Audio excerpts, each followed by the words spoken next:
Okay. So the question is this: what is the right model of economy? Like, we all know that rich is getting richer, poor is getting poorer. There is always a gap. Okay. So what is the right economic model to solve the blind spot or the problems we were talked about little earlier? And what are the blind spot in evolving the new economic model? That's a question to panelists. Am I audible? Okay, Clear? I would Yeah. like to answer. Yeah, I would like to answer. See, several economic theories have been tried. Capitalism was tried, communism was tried, and there were other models.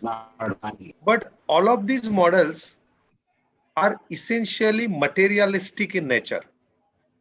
They are coming from Western world, and they all revolve around consumption and more consumption. But if we take more resources from the nature, I think Earth cannot feed our grid, because these models go on increasing our grid. If we go to our Sanatan Hindu Dharma, it gives us 4 Purusharthas: Dharma, Artha, Kama, and Moksha. So Artha is one of the Purushartha. Yes, we must earn lot of wealth. We must also enjoy. Kama is also acknowledged, but within the boundaries of Dharma and Moksha. So our Upanishad, Isha Upanishad tells us that Tena Tyaktena Bunjita. So आप enjoy करो. You can have bhogas, but त्याग करके enjoy करो. So we must sacrifice, and then remaining we should enjoy. So we should consume. Definitely the nature is giving us a lot, but there should be limits on consumption. I think that is somewhere there is a major fallacy. That's a blind spot. Kitna bhi models lao, kitna bhi analysis karo, basic assumptions need to be first set correct. Ki yes, human being do have, they can take, but we also have responsibility towards others, and we have to look from a spiritual viewpoint. We have to have a goal of all the 4 Purusharthas. Then I think sustainable, shashwat जिसको बोल सकते हैं, because our dharma tells what is sustainable. So then only a sustainable lifestyle and a model which is equitous, judicious to everyone, not just human beings, all the species, the whole nature, that would evolve. Dhanyavad. Okay. So when we talk about consumption, minimum consumption, all this four, I have two questions for you, Professor.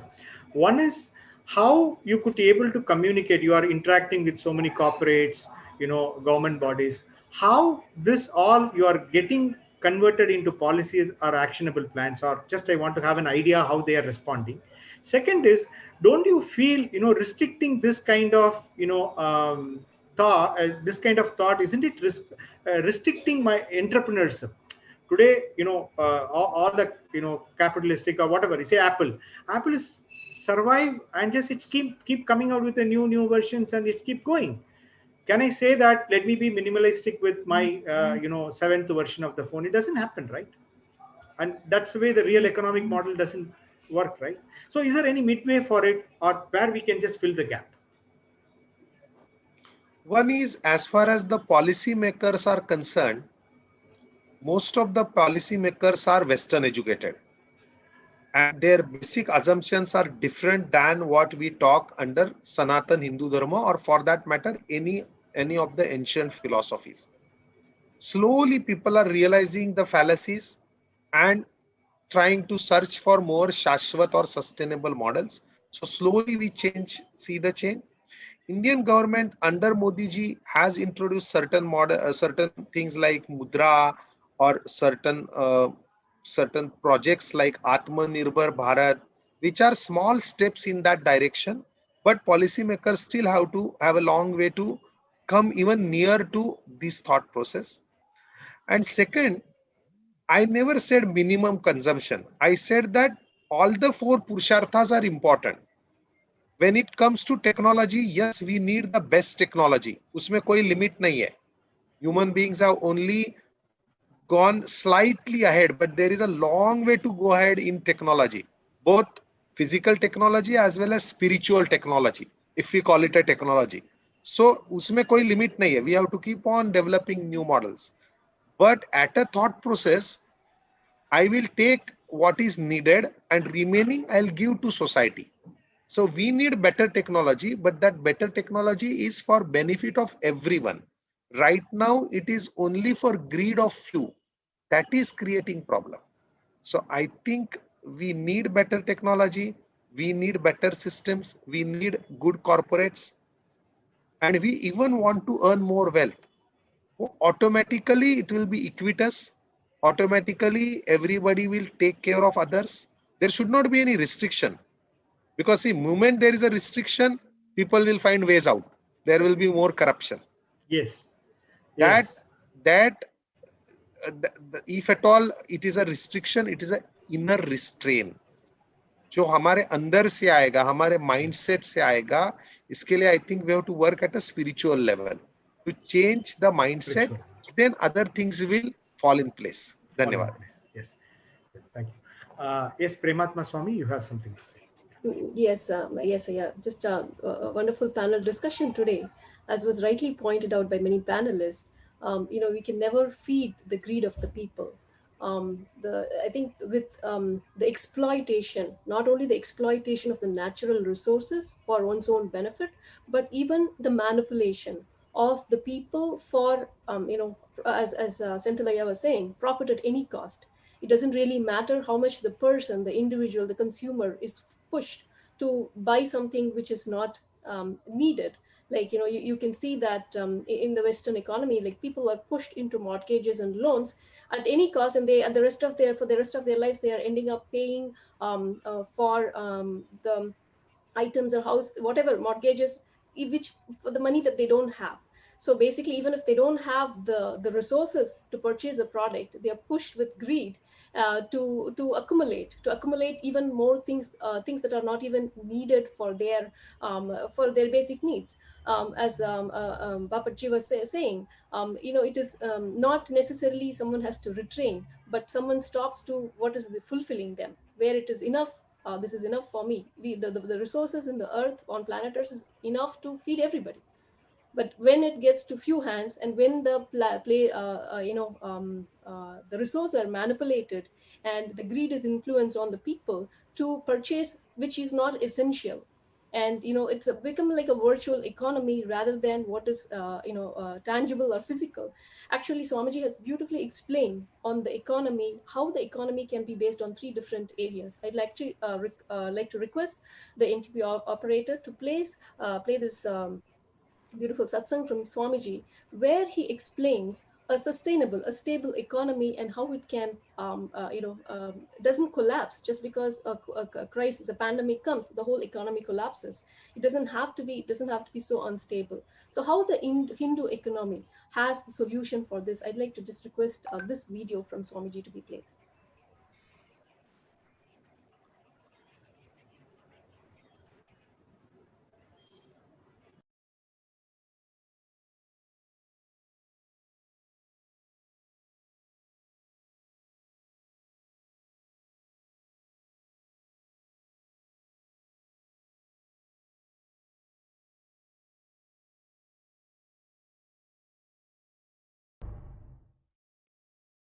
Everyone is supported so beautifully, nobody feels insecure to manipulate or exploit the economy. That is the most beautiful structure of Hindu economy. Understand, it is such tremendous, deep confidence building system, and so much of security was given. I tell you, I was studying thoroughly. Let me openly declare, all my last 26 years of life, after the Yoga Pattabhishekam, 1994, my gurus have put me on the throne by doing the Yoga Pattabhishekam. They put me on the seat. From that time, all my attempts, whatever I tried to do in Ramakrishna Mission as volunteer, brahmachari, sannyasi, I was volunteer, brahmachari. Or after I started this sangha, all my economic policies were trying to revive these principles of Hinduism. How we can give confidence to people on living enlightenment system, and how that can become not only the cosmic currency, even country currency.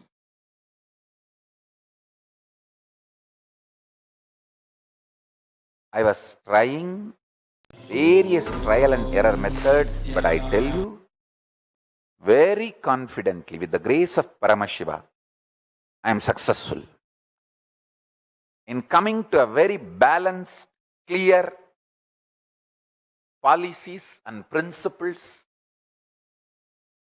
which will intensely give confidence and secured feeling to people, so they will be part of this whole dharmo rakshati rakshitaha, protecting dharma and letting dharma protect us, empowering, protecting dharma so powerfully, so that becomes a living energy to protect us.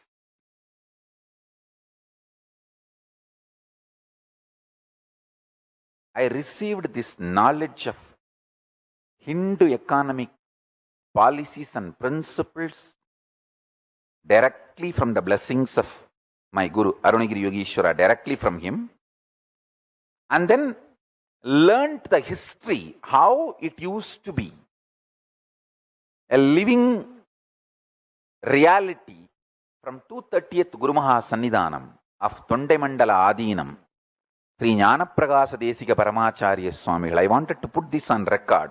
Forever he should be remembered as reviver of Hindu economic policies and principles. He taught me, he used to teach me how those days the samsthanas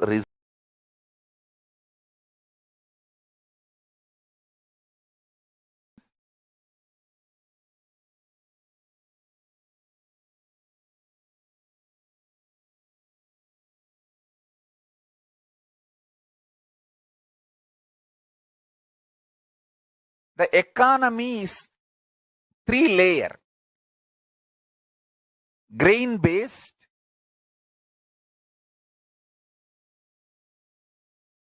metal based,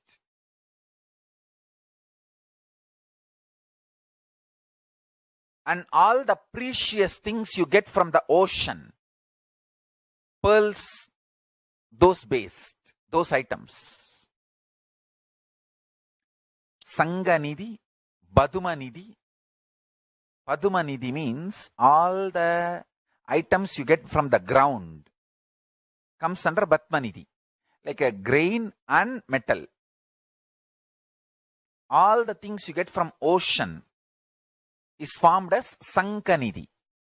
Shanka, Kanch. Shankanidhi, Padumanidhi. That's all. This two is the currency.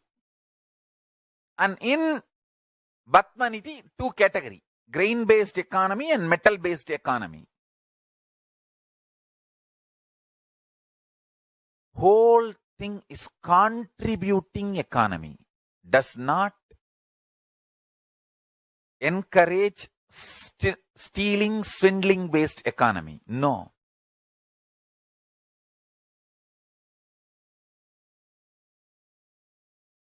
The Hindu dharmic economy principles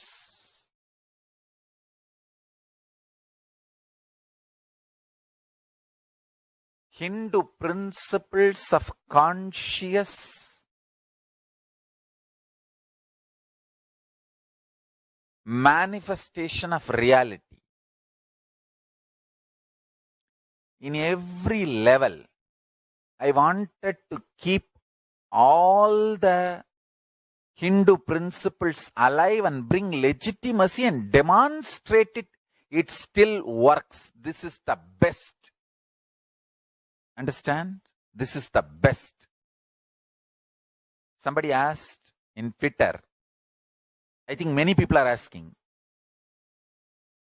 the official languages on Kailasa page says English, Sanskrit and Tamil. Why Hindi is missing?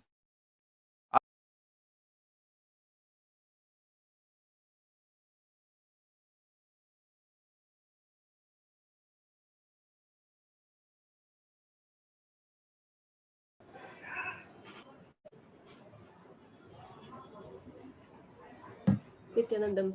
So, as we beautifully saw, in every dimension, whether it is the economy or medicine or education, in every field we can see Hinduism has solution, which is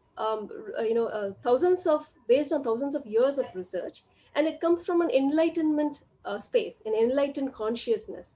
But again and again, we see in every field, when we eat Western ideas, we suffer with a very shallow solution for every problem, or even a shallow way of lifestyle. Because of that, as Babaji was rightly saying, without an ideology, without a spiritually based lifestyle, when it is materialistic, we suffer with the consequences no matter what area of life it is. And again, we can see that Hinduism already has the solution for all of this, and there is no need to reinvent the wheel in every subject or every dimension of life. And on planet Earth, we can see that the only place, the only country which has Hinduism with political legitimacy, having the rights to practice, the Hindu lifestyle, whether it is a economy or the constitution or the food or the science or medicine, anything in every field, the only country that has, the only nation that has the, gives us the right to choose what is the lifestyle that we want to choose. Who should be governing our temple? What type of food lifestyle should we have? All of this, we can make our choice. So we request all the living, practicing Hindus around the world. It is not that we do not have a choice. It is not that we do not have a voice. Your voices are heard in Kailasa. So please take a moment to cast your vote at kailasa.org/Hindu votes. Your votes matters. Because we remain silent for years, that we are suffering, whether it is COVID, whether it is the economic downturn, whether it is the health crisis that we are facing, in every field, it is because we did not raise our voice. But now we have a place where your voices will be heard. Hindu voices do matter, and Hindu votes are sacred. So I request everyone, so please take a moment to cast your vote. Visit kailasa.org/Hindu votes and cast your vote. So Hindus make the intelligent choices and decisions for our life. So thank you, Aya. Back to you. Thank you. Thank you, Ma. It's absolutely good. Yes, this is a basic question. We had all, that's what we saw in the welcome note. I mean, if you noticed rightly, 1700 years, we were controlling this economy of this globe. 33% we were doing the trading. Then we end up in talking about 3%. So very nicely put up. So this is a time. It's not that everywhere we failed. There are some success story also. I request Kanagara ji, if you could be able to share. He worked with rural economy. He has certain success story to talk about. Okay. So Kanagara ji, if you could be able to, now if you are in the right line, you can just share. Yes. Yes.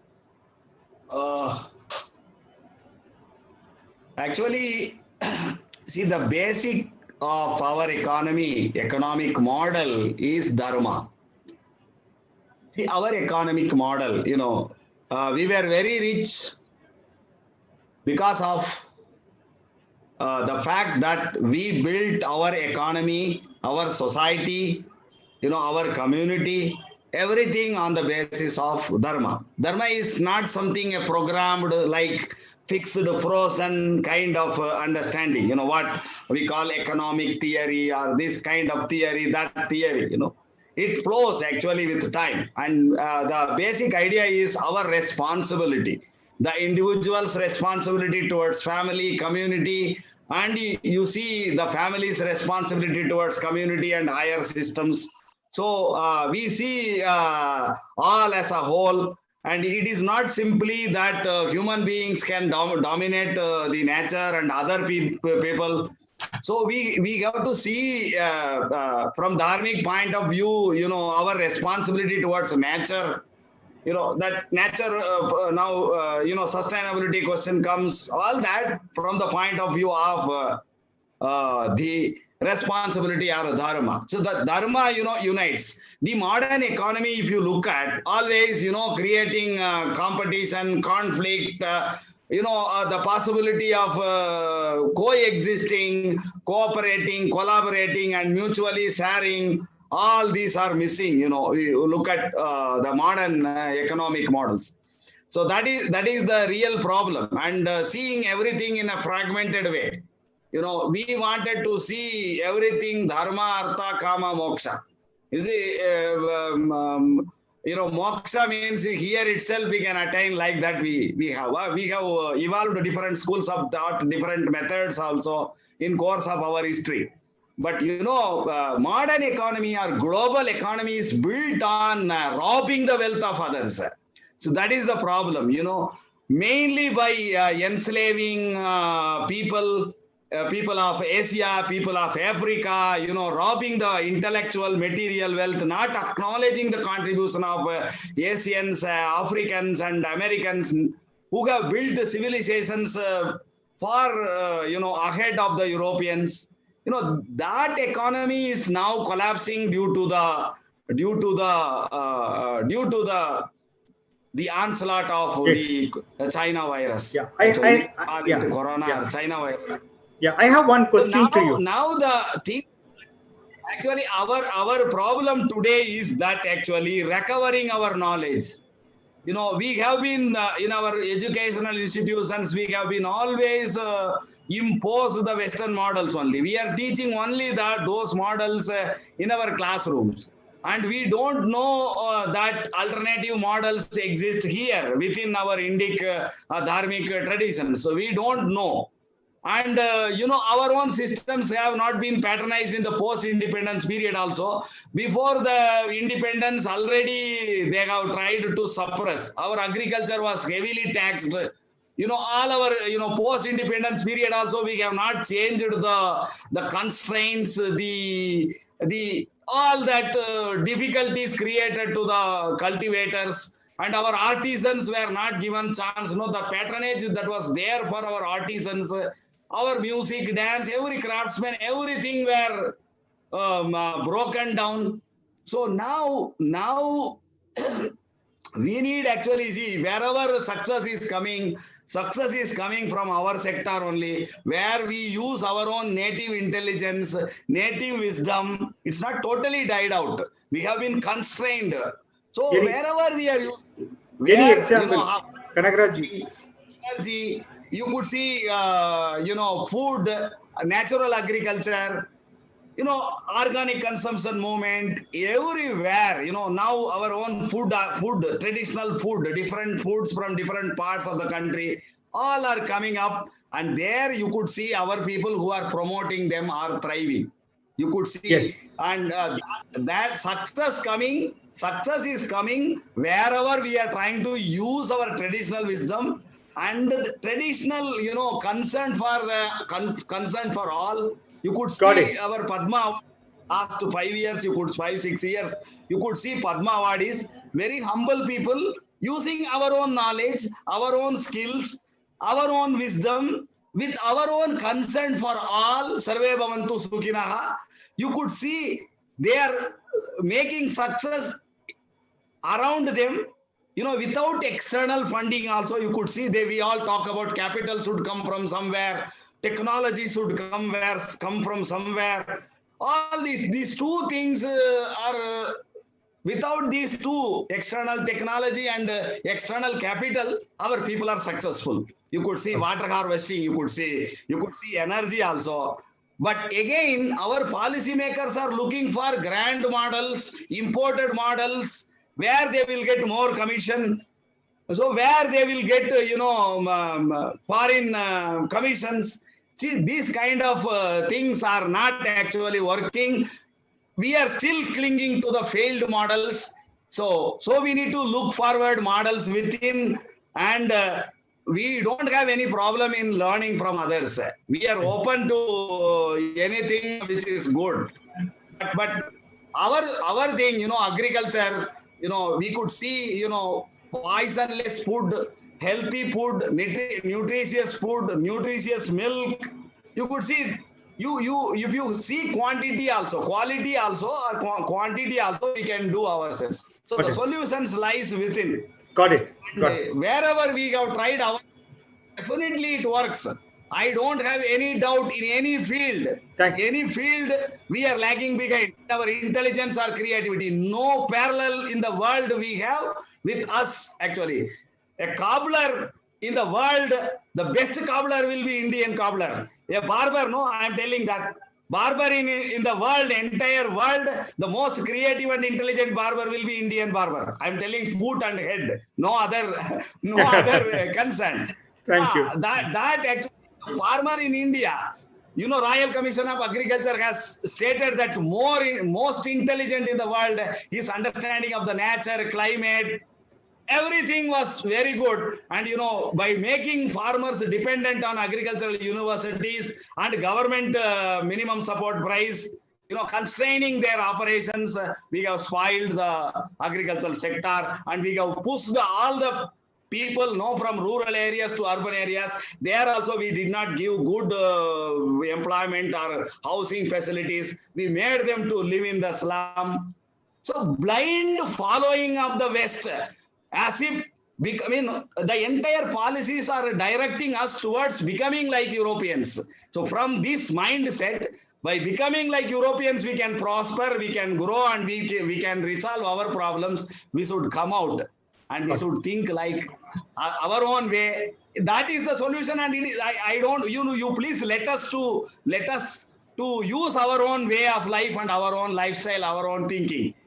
Thank you. Don't try to tell that, please follow Europeans. We will follow our own thing, we will grow. Thank you. Freedom. Thank you. Yes, Thank rightly you. said, Aya. See, Yeah. the thing is, let us live our own lifestyle. We do not need to be eating Yes. Western lifestyle or a secular lifestyle. Hindus have solutions for everything. So having that freedom, having one place where you can practice Hinduism and a Hindu lifestyle in every aspect is what is Kailasa bringing to the world. So that Kailasa nation, whatever aspect we are struggling, suffering in this world today without following the Hindu solutions is why we are where we are today. The solution, the only solution, not only for Hindus, but the entire humanity is living Hinduism. And that is what Kailasa is, and that is what Swamiji is reviving, to bring this Hindu nation, not just to revive Hinduism, but to give solution for every aspect into humanity, so that human life can be on the human life. The purpose of human life on planet itself is for enlightenment, but unfortunately we have forgotten and living a very materialistic life and suffering. Going back from here to an enlightened space, an enlightened lifestyle is what is Kailasa bringing back to the world. So thank you, Ayaka Avimuktaya. Please. Thank you. Continue. It's a beautiful success case study. He's representing Swadeshi, so I mean it's a beautiful punch. It's a little longer, but lot of points I could able to take it from him. Like one is our rural thing. When we are discussing, he talked about many successful agricultural format, and wherever I'm sure all of you would have noted his point. He said, wherever we applied our brain, our indigenous technology, we got success. Whether it is a medicine or it's an agriculture, it's an education, we got success. So where is this? All the seed lies today. Are we understanding we are in a danger? What are we talking about? We are talking about giving a food to people, shelter to people, and so many economic theories. So we know we are talking the history of invader came and all our seeds are going out. So we need to have a place to keep the seeds of Hinduism properly. That's what Ma was talking about, Kailasa. So All people, when we talk to the corporate, when we talk to this new Hindutwas, when I'm talking to the outer world, people always feel, hey, come on, you talk nicely, and it's all good sounding nice. Tell me honestly, is it applicable? There are many Hindutva think tanks have written that whatever is there in our old thing, it has to be in library. We build our policies, philosophies on that. So exactly what he said is, even after independent, are we really independent? See, colonial mindset is no more a cliche word. Why we are fighting for a GDP? So, is it Hindu economic model?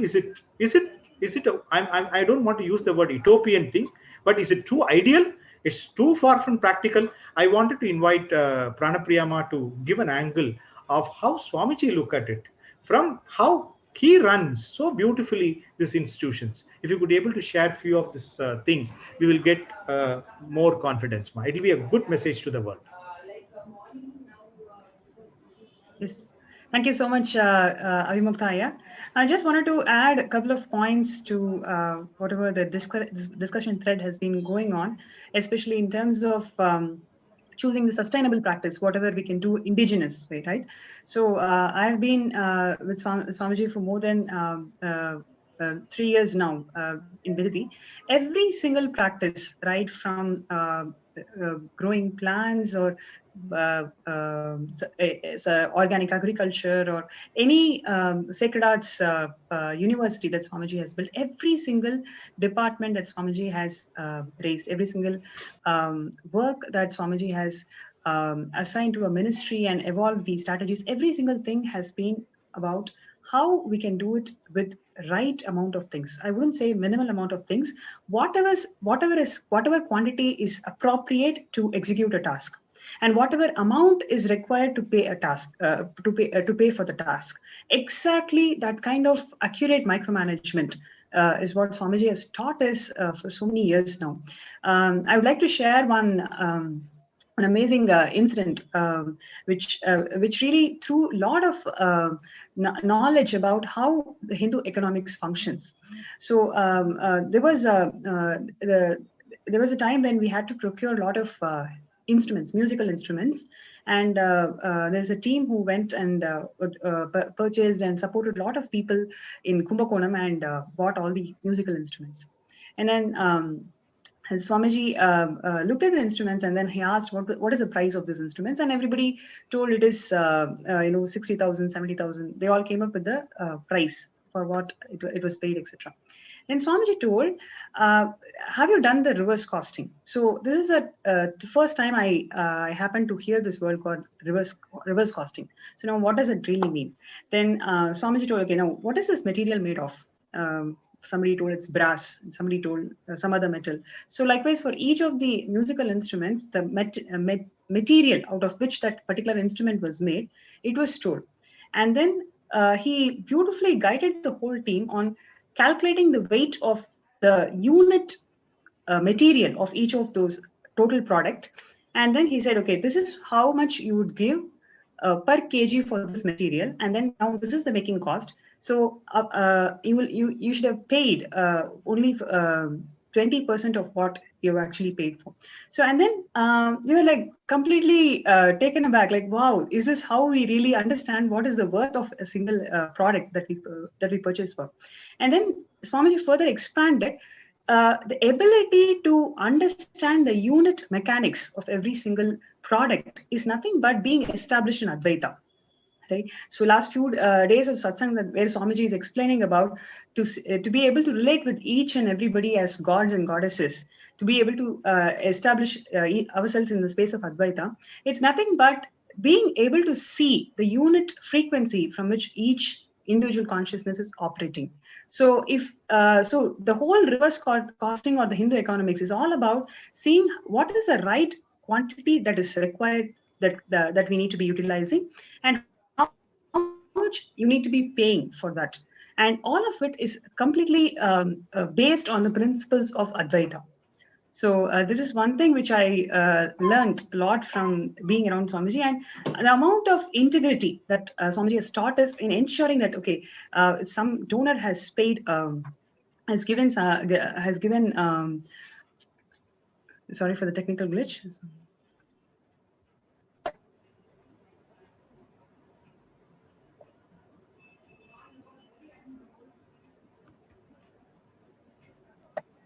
Prematma Swami, would you like to Yes, continue? yes. I'm just having Actually, I'd like to add more on what Ma Pranapriya is sharing, because that is one thing with respect to the economic chastity in Kailasa. Swamiji is very particular that because every with Swamiji's hard work for the last 26 years, people wanting, as Swamiji is reviving Kailasa, people who see the benefit, who has enjoyed the benefit of this Hindu way of lifestyle, is offering their support to revive, in any form, whether it is donations or support to have this Kailasa revived. And Swamiji is very particular that not a single penny is wasted. And as Ma Pranapriya was sharing about this reverse costing, so beautifully, Swamiji teaches how to micromanage and get involved in every aspect, whether you call it as a micromanaging. Swamiji again says God is in details, whether it is seeing his involvement. He again brings like a spiritual angle to every action that we do, micromanaging, and getting the actual cost of what it would cost for a product to be made. In that, he ensures that not a single penny is wasted, because this is hard-earned money of the devotees who give this to trusting Swamiji. They have given this Exactly. offering to the Sangha, and Swamiji ensures that not a single penny is wasted. While we see on one hand Swamiji builds multiple temples and gold and the brass and everything that he spends on expansion of temples or anything that is required for Kailasa to expand, but at the same time he ensures that not a single penny is wasted. Exactly. So I think Thank you. So beautiful, beautiful point, Ma. So I wanted to tell the viewers, take a little turn and tell them the reality. There are some researchers done. One is we heard about how financial chastity and what is reverse calculation and how to do the micromanagement. Tamil Nadu Temple Board, okay, just to give you a view, okay, they are taking care of all the incomes and expenditures of Tamil Nadu. Okay, this is a figures, you can check it up in the net. Around 80 plus crores is what their income. Their expenditure is 120 crores. Okay, just see here. Okay, how Swamiji managed the temple. Okay, all the NGOs, we have done research a few years back, and it's I think it's an external agency who has done the research, and the return on any donors giving a money to us, we spend a very little money. I think it 2 to 5% or something, where NGOs are allowed to use up to 15 to 20% of the time. We used a less amount of money, and we could give it back to society more. Means if people giving 100 rupees donation, you are giving 100 plus 120 130, because the cost of handling the finance and just the return on that donation is much more higher. I'm just giving you two contrast example where the financial chastity, responsibilism, and Hindu way of living is just returning 100 plus 100 percentage. You give 100 rupees, 130 rupees, 140 rupees, where the government rents is where you are running the things in loss, where the monies are coming. You could not able to run an organization in a, I won't say a profitable mode, at least it's running in a, so we can understand the Hindu way of economic works. And one more actually one more example, point. Mhm. please continue. Yes, I have. As you are mentioning the government-run temples, I would just like to add one point of with respect to the economic chastity, is that for the purpose for which the donation is made, for the purpose for which the money is given, the economic chastity of Kailasa is that money will be spent only for that purpose. Not a single penny will be used for any other purpose. We maintain integrity, and with respect to the handling the finances, and it'll just as one dimension of the Hindu economic policy. Like there's lot more points to share, but I just want to add this point. While on the other hand, we don't know what purpose the money is spent at the government temples, but I can tell for sure in Kailasa, the money is spent, the donations, the services for which the devotees are offering will be spent only for the purpose for which they have given the funds to.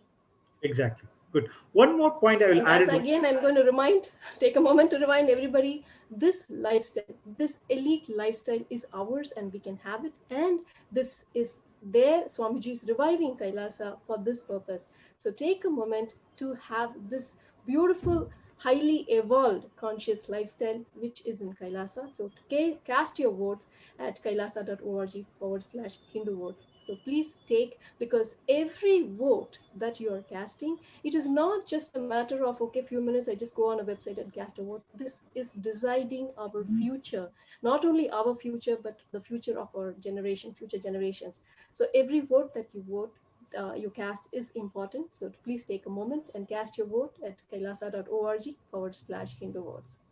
Thank you. Yeah, back to you. Thank you. So just I want to add up one more case study here, which is very crucial. In outer world, I will call it as a non-Hindu economic model, or you call it as a corporate model. If your product is very successful, what you will do? You will increase the price, right? You will increase the brand, you will increase the price. But here, in Swamiji case, our Gurukul is running beautifully. I mean, we are creating a beautiful brand and power manifestations, excellent way it was running. And it's suddenly Swamiji's come out with a model that, as per the agamic thing, okay, we are not supposed to charge for the Gurukul. A little shaky inside. I know that. I was inside. So when I was just trying to explain this to the outer, I was in connection with so many educationalists. They could not able to believe. Indian mindset don't believe anything quickly, right? So they will be asking any hidden cost. They are asking, okay, this way, that way. No, I said nothing. From fees to Guru Dakshina based. It's not, it's a donation based. This is a Hindu way of doing economy. It's not only in theory, in each and every step, it got into practice. So I could able to see like this kind of any school, if I run outside, if it is profitable, by default, I will be increasing the cost of it. Okay, so the key point here, I'm just takeaway for me is the financial chastity, following this Veda Akamic principle, true core, microeconomics above all, giving responsibility for it. So with all this, we are finding there are some successful case study existing. Okay, with that, I would like to, we are just moving to the next part of it. We have seen two things. We see why economic model fails. We understand all is failing, and where and all we fail, we had a small debate on that. And what is a blind spot we have seen? Okay, so any of the panelists wanted to add on that? Varadarajji, any point you wanted to say? Or Akilaya, in this point, if I have not called you for it? Yes. One thing that I was noticing with what the other panelists were mentioning was Hindu model is not just about theory, right? Sorry, we have actually figured out how to implement it. Now, if you go back to the past and what is it that we implemented and what is stopping us from making the same implementation now? Like, that's the blind spot I wanted to look at further, right? So one of the things that becomes very apparent is in Hindu, there is separation of powers, the whole Varna system, right? And then you had the fifth group, which is beyond all the Varnas. Now, who are all these people who have given up all attachment to the world, right? So these are the people who are above all the Varnas.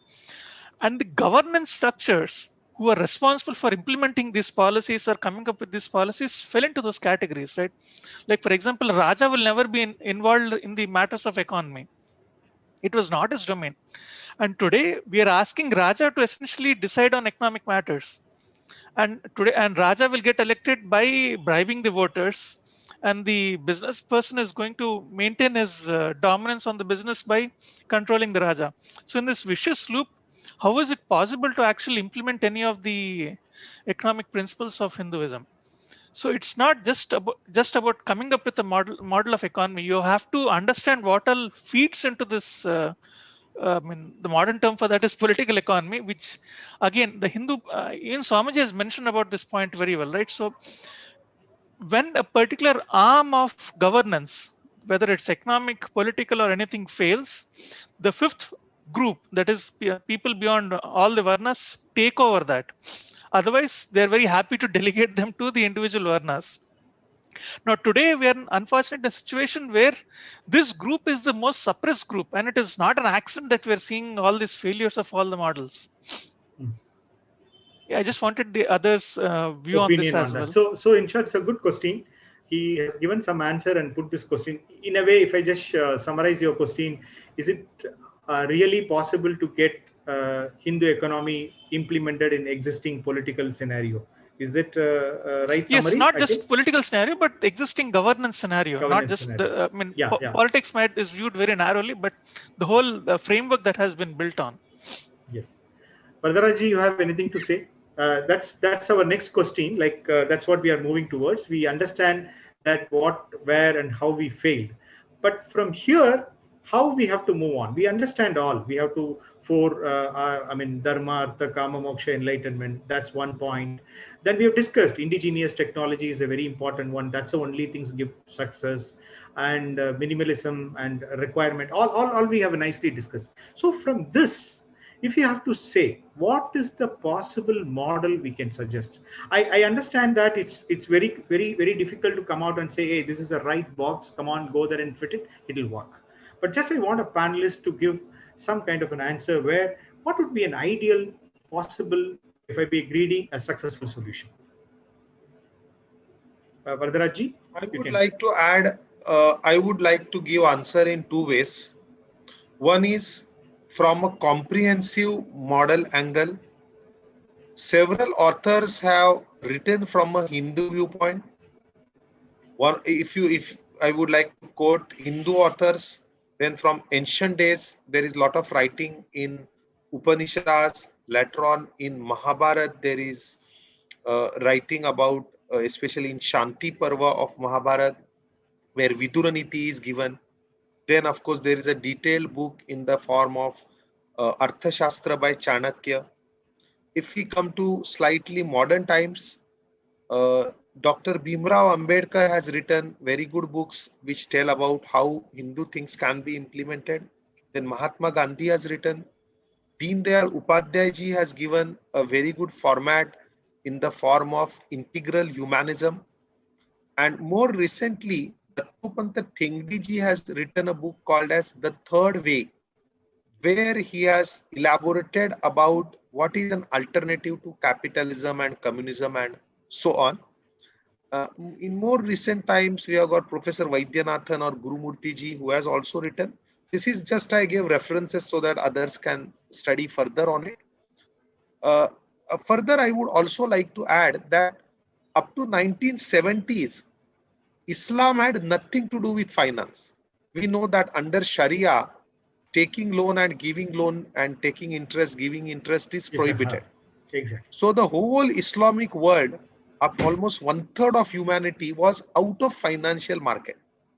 But some of the innovative minds came out with a concept called as Islamic finance. And today it is considered as a mainline things. There are several shortcomings, but I don't want to go in that. In fact, I want to praise them that despite a lot of restrictions, they could come out with an innovative model, which is today accepted and considered as a possible model in the world of finance.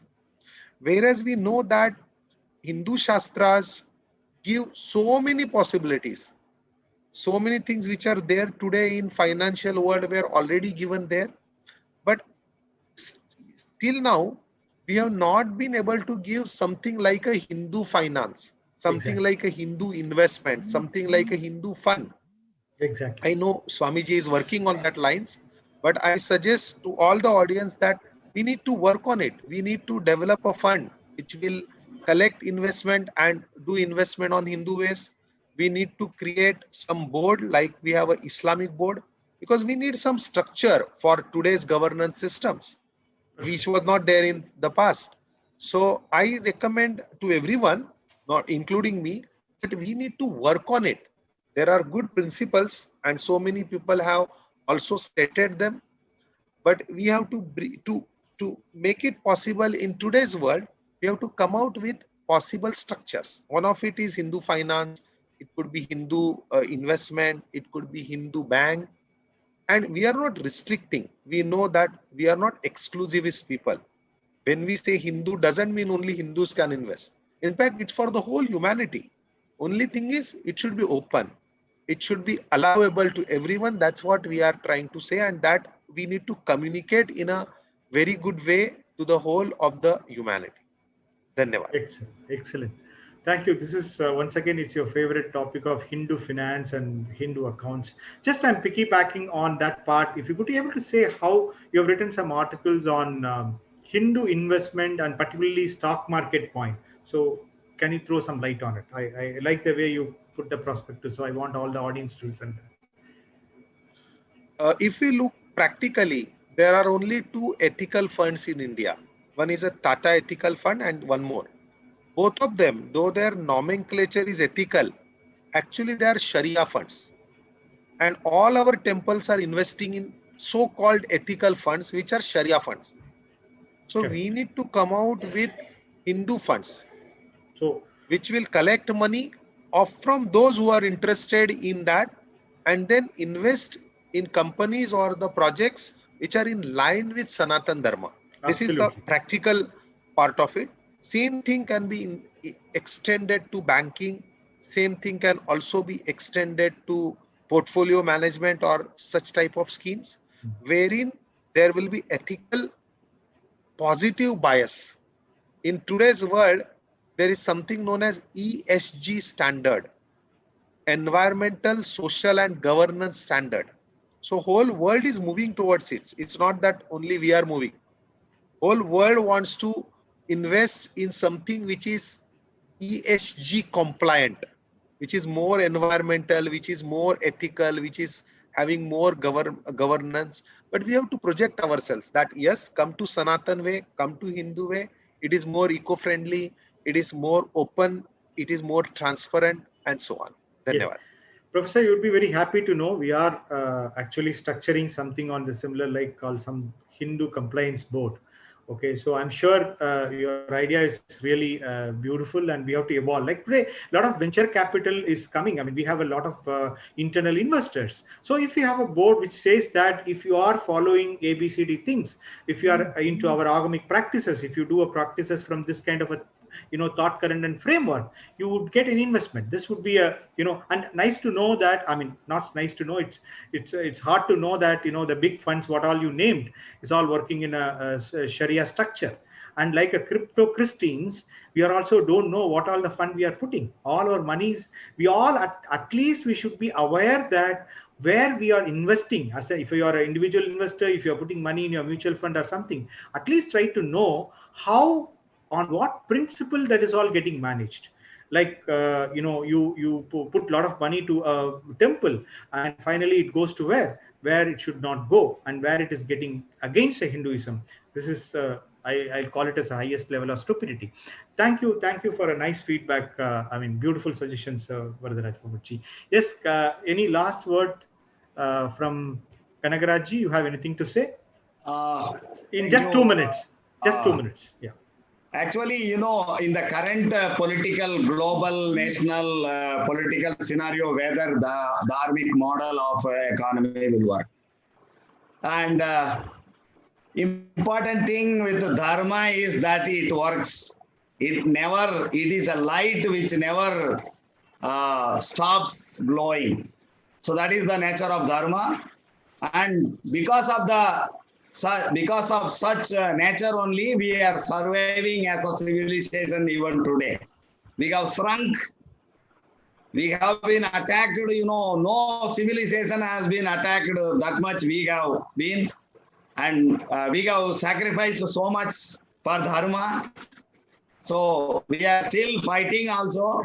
So dharmic way of doing economics or business survives and it can sustain. And important thing is that dharma is a natural state. All others are artificial.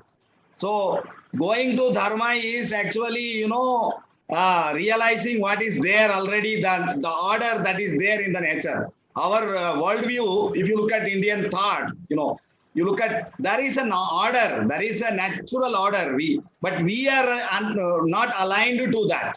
So our attempt to revive dharmic thing is actually realizing what is there already. So correct. Exactly. So thing is that actually our power, our energy was low, but now our energy is coming up. So the resurgence of India is already happening in different fields. as somebody who is having the bhakti to see that, I am seeing that. Exactly. Swami Vivekananda and Aurobindo, two great masters of our civilization, of the recent era, they have predicted again the Bharat will come back to its glory. Absolutely. So that actually is happening, and no force will be able to stop it. All these barking dogs will continue to bark. So our dharmic, all the people who have come to resurrect dharma. Many such great avatars have come. Not one, I believe. There are many have come for resurgence of dharma. It's working, it's happening. We are all part of it. That's all. Thank So you. it is working, and we are all part of that. Within us, it is working. Thank you. Thank you. Beautiful, beautiful. Like that's what Swamiji say. We don't need to have any reform thing. It's a matter of only revival. So we all have it. Yes. Any last word from Sendilaya? You have anything to add? Yeah. Just possible solutions. That's a key. Yes, sir, yeah. So one point I would like to say, I don't know if it will differ with some opinions here, but I would just like Please, to put we it love out to. there. Yeah, because we cannot just lift what worked in the past and then just try to implement it as is for the modern era. Technology has fundamentally changed the landscape and the lifestyle of all humans. So there is no human who's untouched by this revolutionary technology impact. So we need to reimagine all the economic principles what existed in the past, maybe during the Puranic times and the Mahabharata times. We have enough material evidence for that. We have enough material for that. So we can take that and we need to reimagine for the modern day. For example, we could think of it like the Hindu economics could be like a broad framework with just enough guiding principles. Not hard, real rules that might not be applicable for local conditions. Just that's been our nature, right? So based on local conditions, which could be many things, like how the local ecosystem is, what are the local people's traditions, what are the climatic conditions, the geography. So many factors go into deciding economic principles, the Hindu economic principles. So we need to reimagine for the modern time. One size fits all economic models don't work for anybody, and especially it will not work for Hindus. And we also need to recontextualize our Dharma Shastras or Artha Shastras for the modern Hindu, and not just point to the old source. I mean, I'm not saying in any derogatory way. I'm just saying we cannot just point it to them in an old, which might not be user-friendly for the modern mind. So we need to recontextualize it for the modern mind to understand, and we need to frame policies and laws that suit the modern mind, but adhering to the broader guidelines that the Hindu Shastras provide. Perfect. Got it. Yes. Actually, I feel our systems are like that only. We are not actually a people who believed in frozen, fixed kind of understanding. We have been like that only. So, and another thing, we have multiple opinions, and we were very much comfortable with the discussions and debates. So, so that actually definitely it is like that only. We will, it is not that this is what stated, we will practice as it is. That was not part of our thing. So that's why we have so much diversity, so much pluralism inside our culture, even today also.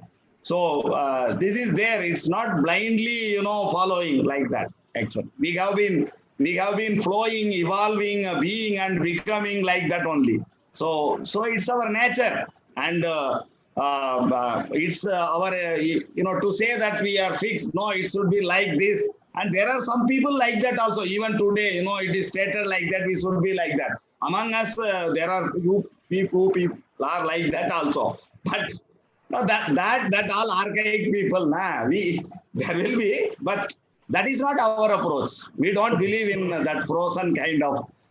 Correct. So now what is the way I'm just trying to interrupt Sendilaya is you say recontextualizing. So Sindhilaya, I wanted to go a little detail on it. When you say recontextualizing, are we going to discuss the basic unit of economy, like Swamiji said? Is it a gold, or is it a barter system? What we mean by, I want a panelist to come out with some few points on it. Varadaraji, you can just throw some light. Okay, all is nice. We had a barter system. We were a gold as a basic one. All is it's good in text. Just I'm trying to read Sindhil between the line. Hey, it's all fine. Very nice to read. But how will you how to make it map for the current existing changes? Do you think it's possible? Or Akilaya or any of the panelists, please, you can just throw some light on it. This recontextualizing matter. Yeah. So so one scenario I can think of is this, right? So if you look at how the debt financing occurs, right, throughout the world, the principle of debt financing throughout the world is universal, right? You have a compound interest based system, you have a collateral, and you have depending on the nature of the debt, it's either an extremely short term loan to a long term loan. Now, if you take this in the principle of agriculture, right? Now you can take, let's say if agriculture, you are giving an agricultural loan on a compound interest. What is the underlying assumption? That agriculture will continue to grow on the same piece of land in a compounded way year after year.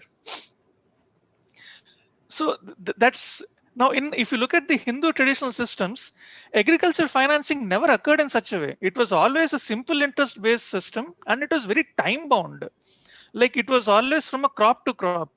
And in case of a failure, they had systems built in where the life was protected, even at and there was never a choice between life and livelihood, right? Correct. So if they had to extinguish all the livelihood, it is fine as long as the life gets protected, because they can recover an agricultural system. Now, in the current financing system, is it possible? Like, moment you talk about loan waivers to farmers, you bring in all kinds of moral hazards into play. I mean, the moral hazard argument is correct in the current system, but if you look at the broader system, it doesn't really make sense. Like, you can start looking at every particular aspect of human life and try to understand, does it make sense? Exactly. Good point. Yes. So, any point, Varadaraji? I'm sorry. Only a small line that we should be clear that never we have to compromise on technology, because the times keep on changing and our dharma never tells to use old technology. We should use the most updated technology, but the principles are eternal. Dharma is eternal, Charitrya is eternal. Usme koi compromise nahi. But when it comes to technology, when it comes to systems, there is absolutely no problem is being the most modern. That's only I want to add. Thank you. Okay, great. So, Pranapriyama, you have anything to add on this? The final takeaway, or what is the possible ideal solutions? That's the point we are discussing. You have any points to add? Yes. Sorry, I got dropped off because of some technical glitch. So the final takeaway, I would say, is the ideal ecosystem that Hindus have lived so far, which is monarchy at the top level, in the sense king or the ruler is an upholder of the constitution. Here, the constitution we talk about is the Agamas and Vedas, that has described the economic principles. So the king upholds the values of Hindu economy as per the Shastras, and in the bottom approach, when it comes to the villages or the smaller sects of the society, having a decentralized approach where people are able to manage their resources based on the sustainable solutions that they have found out and identified as per the requirements of the smaller sections of society. So being able to integrate both the approaches, that's what made the Hindu civilization rich and sustainable. And that's what Swamiji is reviving in Kailasa in various levels and folds. So that's the takeaway from today's panel, I feel. Thank you. Yes, actually, I'd like to add a couple of points with respect to what one point with respect to what Cynthia has brought up about, we cannot just blindly bring from the ancient system and try to live that here. From the past experience, whether we are learning our scriptures, whether it is Upanishad, whether it is Brahma Sutras. I mean, for a person like an ordinary person, it may seem like living as per the teachings is something not practical, and it cannot be mapped, and for a modern side. But from what I've seen from how Swamiji brings all this ancient knowledge, whether living as per the Veda Agamas, the lifestyle, in every aspect, he has made it very practical for us to live it in this day and age.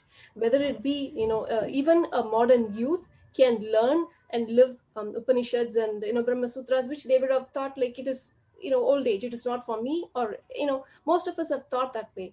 How he has mapped it so beautifully and made it practical, and not only that, it is clearly we can see the benefits of it in our life.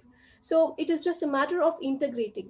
Maybe somewhere we may need to give up or compromise a few minutes to live, to take an extra step, but it is definitely worth it and without side effects. I mean, as of now, we are seeing the side effects of the materialistic way of lifestyle, and clearly, it is worth it. It is worth taking that extra step to be integrated to that ancient knowledge system, so that we reap the benefits of it, which is multi-bounds. And one more point that I would like to add with respect to the modern economic system that is around, and the ancient Hindu economy that we had, is the modern economy is based on putting people in insecurity, giving a false sense of security, whether it is interest or loan or anything, giving a false sense of its security, more and more making people commercialized in running, making people run based on their greed, giving a false sense of security with the things that they don't need. However, the Hindu economic system is entirely purely based on making people secure, truly secure, and the economy developed based on the security of the people, ensuring that every person benefits from it for the sake of the people. So that is what I see as a difference, where the Hindu economy is based for the interest of the people, whereas the modern economy is for their self-interest, a group of people controlling for their own self-interest. Exactly. Yes, Vardaraji, you wanted to add something? You are raising the hands. Fine, I'm done. Namaste. Yes, absolutely. So, yes, taking Senthil, your question, I got your concern. Now, I'm just taking an example of what Vardaraji was talking about. Till 1970, there is a community which has been clearly texted that they are not supposed to involve in the finance. They could, in 40, 50 years, we know that community has really dominated in economy, just not only in the population. What is a kind of Islamic bank role in all the activities of globe? We know that. So even the question of us is how it's coming. I'm just trying to look at this question, where it's coming from. I'm agreeing with your question, because we are all just carrying the question deep secretly inside. When there is an education comes, I have a question, is it really going to happen? And Swamiji say we listen, but deep inside that question emerge exists. Let's accept that. But the answer is, every time when this question comes, there is someone, somebody, some institution, he's just sitting there and just say, hey, come on, it's possible. When someone says, hey, education can be given in free, it's a shock, but it's happening. Okay, so similarly, but you just see, we have a 2 billion practicing, so-called practicing Hindus. But there, I don't need to say so-called practicing community. By default, they are practicing community. Okay, they practice the ritual or not, by philosophically, they are completely aligned. Very quickly, they just make a mutual fund influence. The food industry influence. Halal certificate, I'm surprised to see the companies emerging in Bombay in a very short span of time. So once the combination, the communion, the practicing Hindu come and accepting, there is a standard we can work on. Yes, we are an open framework. We have all diversity, but our bases are certain things. With this open framework, there are certain a structure we can rely upon, we can start moving. When we just start integrating us, aligning us, and make the standard happening, I'm sure, no wonder if 2 billion people come and say this is a way standard we have to work on, then this will happen. So just I'm just not disagreeing with you, but just I'm trying to understand where this question is coming from. Yes, Sandil, you have something to disagree with me. I love to listen. No, yeah, yeah. So I agree. I agree with what you just said. So my whole point was, yes, we can definitely we need to source all our economic principles based on our successful models from the past. Yes, but we can source it. All I'm saying is we also need to recontextualize it for the modern era. For example, I'll give you just an example, right? In the past, let's say if stealing from a temple, if you take that as a crime, it was a grave sin and it was a very serious crime in the past in a Hindu nation, right? Today, stealing from a bank is much more of a serious crime than stealing from a temple. In a temple, if you steal a murti, they just see the worth of copper in that murti, and they say, okay, this is the 30,000 rupees statue that has been stolen. It's not a big crime, right? So the punishment that was there for stealing something like that has to be recontextualized. The laws around how you treat certain economic activities also likewise have to be recontextualized for the modern era. That's what I meant. And another key point, what I would like to say is a Hindu lifestyle is an absolute must for a Hindu economic model to work. Without a Hindu lifestyle, a Hindu economic model is not going to work. That's it. Absolutely, I agree with you. Right, yeah, that's where we have to understand the Hindu way of. We have to get into a practicing Hindu way. That's a right way to put it. Yes. Any other panelists want to add on this? How recontextualizing Hinduism? Yes, Akilaya, you have something to say.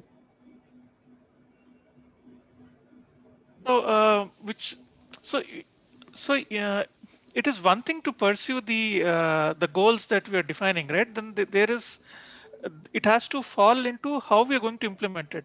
So the biggest blind spot, at least what I am seeing again and again, is there is no clear agenda in terms of separating out who is responsible for what. See, right now, so we are back to our Varna system. I'm sorry to say, like, yeah. So let us ask this blend question. Is it really possible to bring back that kind of Varna system back into place? So even Sendil was trying to say that only. I mean, he says because our Manu and everything has been returned based, because that time all our laws are being returned towards an enlightenment one. So stealing a deity has been considered as utmost sin.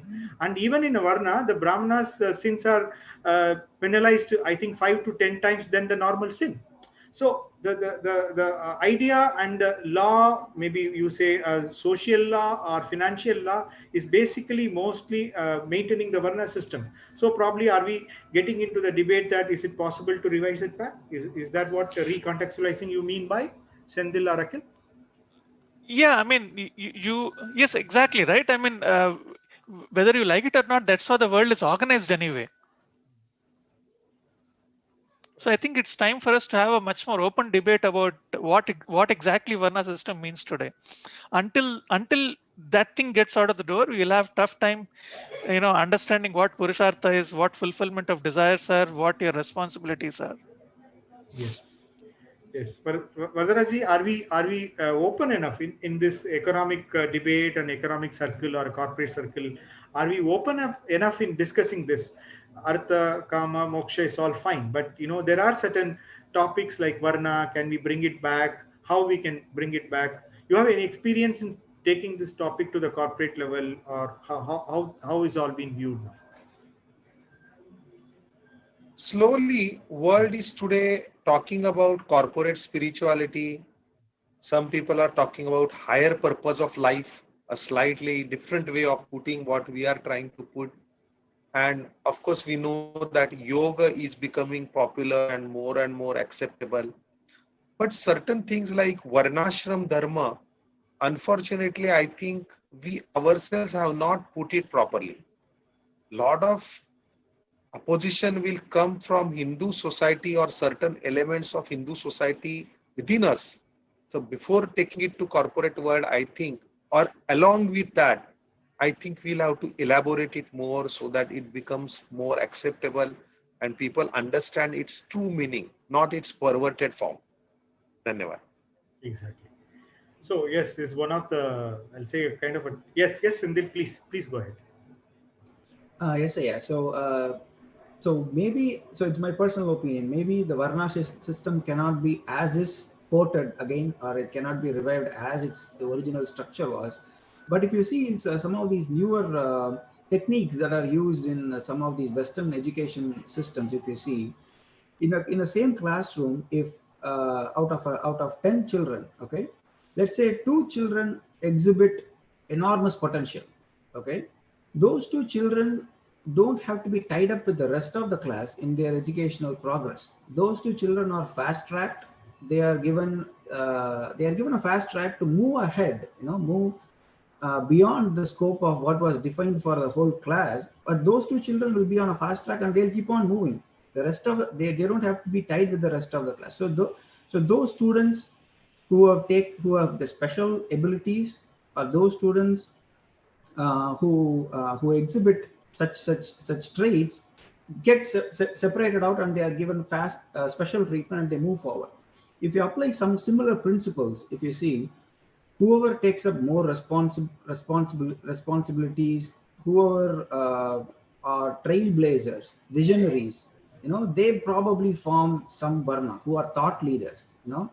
It's using the word varna, but I'm saying, so that group can naturally form if certain guidance and avenues are provided for them. Likewise, we can see the aptitude of people even from the education stage, from the schooling stage, natural aptitude of people and where they fall under, probably those can be categorized, and those children can blossom in those categories.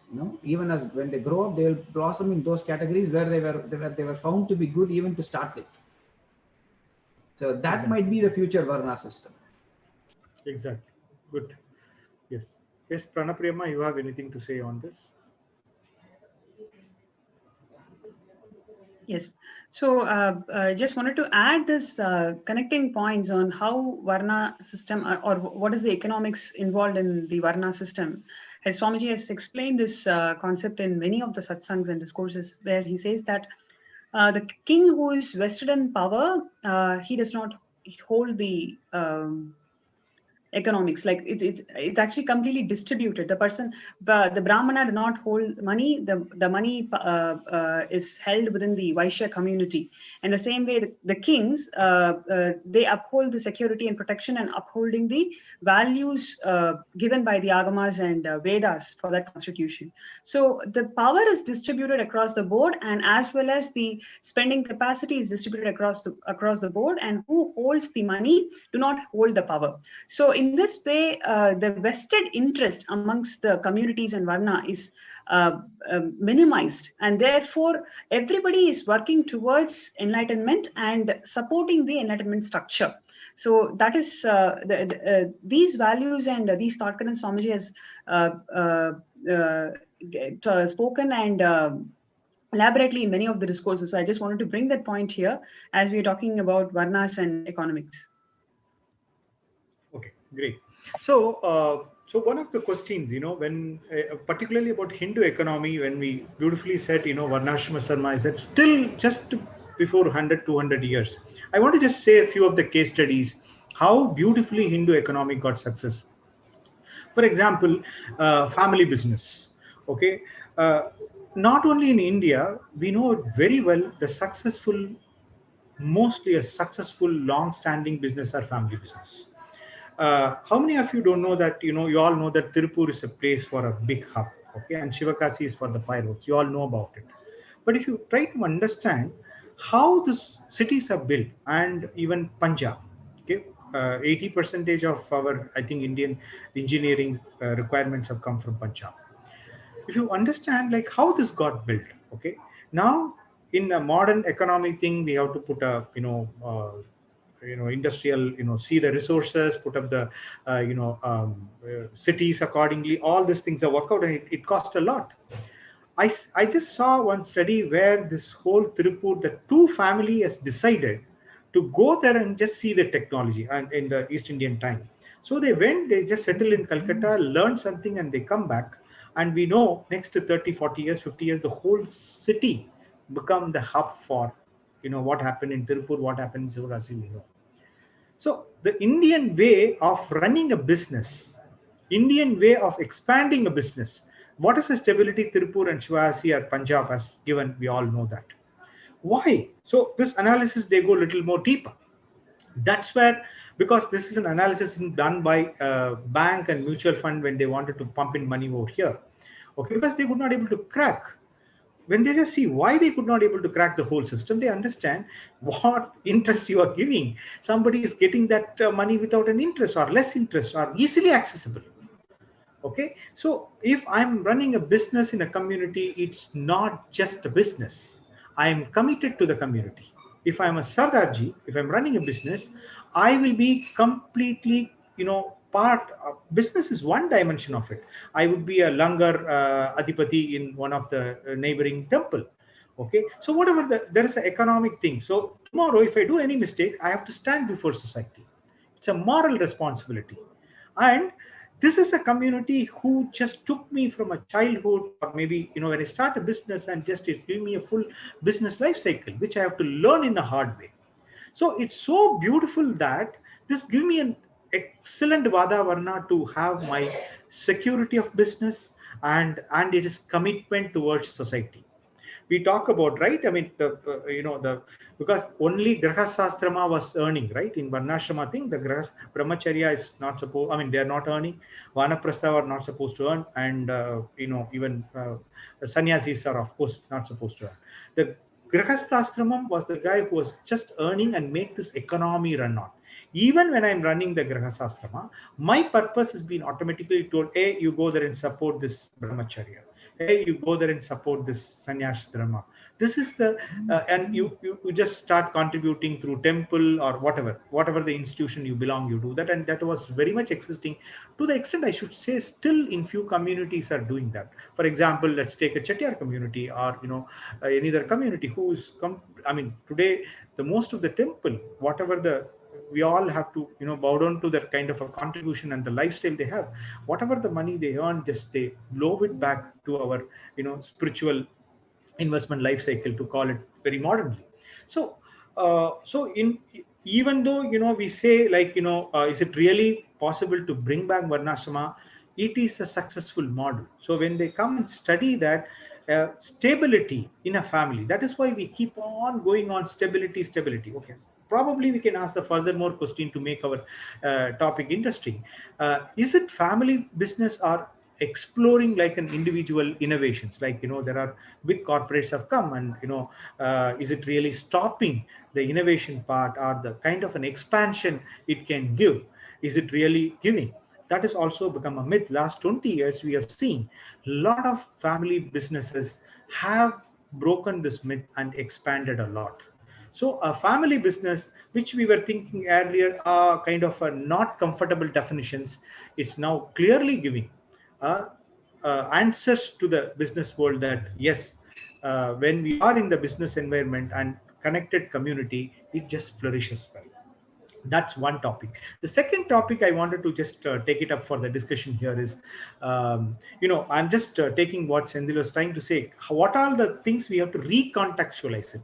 Is it Hinduism, in a way, the Hindu economy have to really refurbish and we have to bring it, or it is already there, we have to literally map it, or we have to, that's a topic we are picking on. What about the money? One topic is that the modern feminism is talking about women has not been given empowerment, even though it's a topic falling under economy. In economy, everybody is talking about a freedom. So, is Hindu economy is addressing women economic freedom? That's a question I want all panelists to start talking about. Please, Vardaraji or Kanagaraji, you can just start your opinion. Is it Hindu economy what we are talking about? Is it giving enough space, enough freedom for women? Is it Raji is there? Okay. So anyone want to Actually, go for that? jump into this topic, if I may interrupt. Just wanted to, Yeah, as you were please. talking about the different communities. Okay, yes, back. Varadaraj, please go ahead. Yeah. Yes. No, you continue, please. You continue. Yes, thank you. So I just wanted to add, as you are talking about different communities and their responsibility for the whole of entire community, so beautifully in the Hindu way of lifestyle, a responsibility of a doctor is for the welfare, to ensure that the community is healthy, meaning their interest, they get paid or they get benefited when the community is healthy, the people, the society that they are serving is healthy, meaning in as per the Hindu economic system, the doctors were paid either by grain or whatever the fruits of the labor of the people that they are serving to. They will be paid when the earning from the earning of the people who are healthy, meaning the person, the doctor, gets paid only if the society that they are serving is healthy. Whereas now, in the modern way, the interest, the that aspect of service itself has become as a business, in the sense you get paid when the when you have more patients. So definitely, naturally, the interest of the doctor is not for his own survival. It is not that there should be more healthy people in underlying current. He would have the idea that there should be more sick people. So where the interest of the community, again and again, this whole modern way of lifestyle has brought us to back to putting more people more in insecurity and in exploiting, in going against the dharma of the profession of this community. And I just wanted to play this video where Swamiji shares this concept so beautifully, how in the Hindu economic principles, how a doctor is paid when based on the health of the people that he's serving. So I'm just going to request the interview operator to play this video.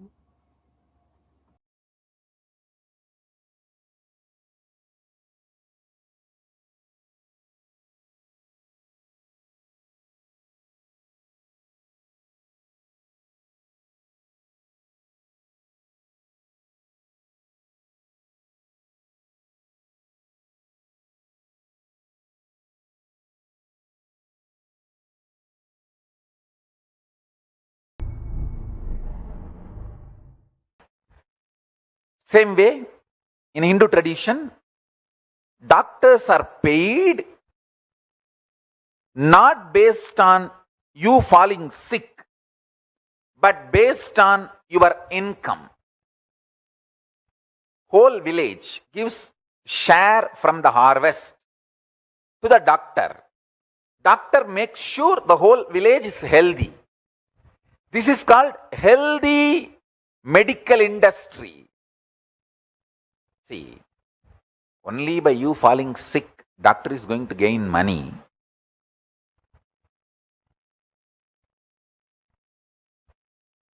How do you expect doctor should be praying for your health?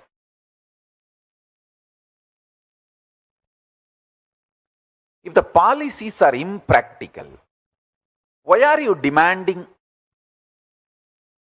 extreme moral standards from doctors? Tell me. Policies should be practical. If policies are impractical and constantly blaming doctors, accusing doctors, come on, that's impractical, wrong. Policies should be right. When doctor knows the village's health, my county's health, my taluk's health, my area's health is going to make me more wealthy. He will do research on your diet. He will support you in every level to be healthy, because your health makes him wealthy. Not your sickness. Your body is not income source for him. Your active life is income source for him. Understand the shift. This is Hindu economic policies. So, the Kailasa will have the same policies. In Kailasa, we will be practicing these same policies.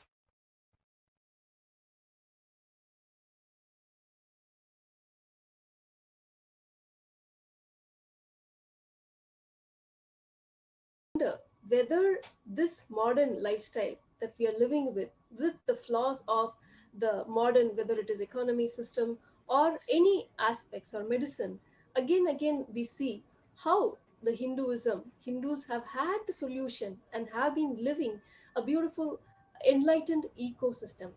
And what Swamiji is doing is reviving that enlightened ecosystem for us, for the sake of us, for the benefit of the entire humanity, not only the purpose of Hindus, but for the entire humanity. But as living, practicing Hindus around the world, it is our responsibility to raise our voice, to for our voice to be heard, so that this beautiful way of lifestyle, which had solutions for every human being or every being, the whole of planet Earth, to be revived, to be brought back. It is in our hands. It is our responsibility. So again, I'm requesting every single one of us to please take a moment, cast your vote in the kailasa.org/Hindu votes, because Hindu votes are sacred.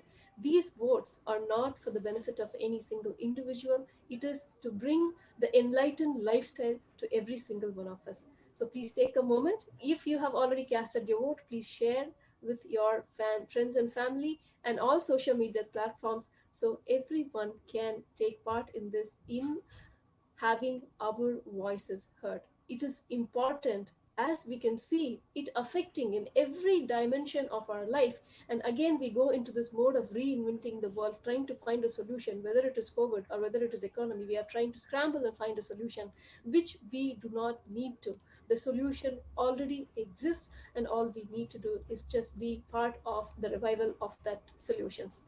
So requesting everyone again, please take a moment to cast your vote at kailasa.org/Hindu votes. Hashtag Hindu words are sacred and Hindu voices matter. Thank you, Aya. Thank you. So, yeah, thank you so much, Ma. So, as we say, like Kailasa is a place where seeds of Hinduism are preserved. And in the whole panel discussion, to summarize, it's an intermediate summarization. We had discussed about what are the problems with an existing model. We were discussing about it. Then, what is really a blind spot to evolve the better model we were discussing?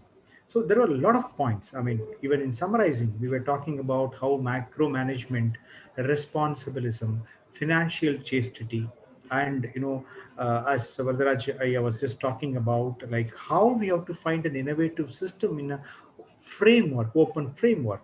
And Kanagarajaya was just sharing with us what really works and successful is what is there inside. And he was very blunt and open that there is absolutely no need of anything new. That's one side of, I can say one extreme of it. He was very clear. And he was just, sharing some of the case studies, like how agriculture, okay, our indigenous agricultures are successful, okay, and how our invasions masters have come and corrupted it. So he was giving a beautiful lectures on that. His point is very clear. There is no need of any reformers. It's a matter of only revival. Put the system in place and this will come back. That is the whole part of it. Yes, then we have other further point. We have beautiful other more case studies. Then there is another extremes. Other point we were discussing about is we cannot take the complete thing as it is. We need to have a recontextualizations. Okay, that is one more point. As a open Hindu panel discussion, we welcome both the views. We have the habit of having different opinions, and that's where we find a middle path or a good ideologies will be emerging up. So in that we are having discussions. Then second is we were just discussing some component of economy. When we say economy, we talked about a family economy and the business economy, then a temple economy. We were just talking about a case studies, like how Hindu way of running temple is so beautiful. I will say even a profitable way. Swamiji can run this at the same time when government run. We saw the figures, how it was pathetic. And Ma was very beautifully talking about it as a basic security. Is it providing me a basic security? No. I have to go behind. I have to just bludge not a home but my life. That was the way the consumerism was running. We were happily calling ourselves as a rat race, right? I mean, we don't know, and we declared ourselves a rat, and we were running. And we are all agreeing on some points. We were agreeing on some point that it's only a spirituality has to give a best solution. So before this vote, so please, I recommend, I request all of you to please vote. Your vote matters. Okay, and already I'm sure that where the link is there, you can just go there and vote. It's a place you can just put your voice. The last question we were debating is it in the economy, woman has the freedom? Is it a space for woman economy? That's a question we were trying to answer. Yes, any panelists want to take up that?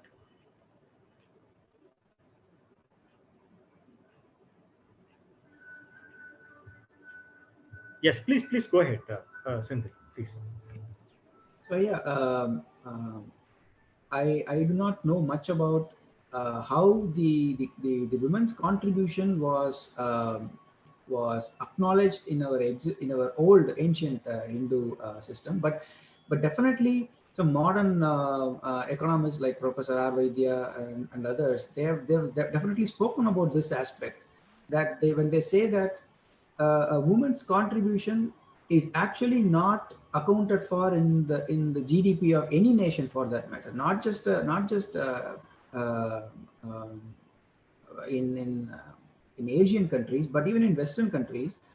So he was giving an example like a woman raises children, she gives them a healthy body, forces an Indian mother forces them to study, get well educated, become financially successful, professionally successful, and so on. So this contribution, right, to make another human being, this contribution is not accounted for in the GDP of any nation, right? So this was one key point that clicked with me. So this contribution of a woman towards raising other human beings is not accounted for in the GDP. That is one. The other aspect is not just women, even sannyasis and the spiritual seekers. A modern Westerner might look at this group of people and think that they are not doing any productive work as per the current economic standards. They are not contributing anything according to them, but they actually contribute much more. The intangible contribution of such groups is not accounted for in the modern economics, but however, this seems to have been accounted for in our, because without that, such large groups will not be still active, and they will not be still doing the same thing, without much turmoil in these groups.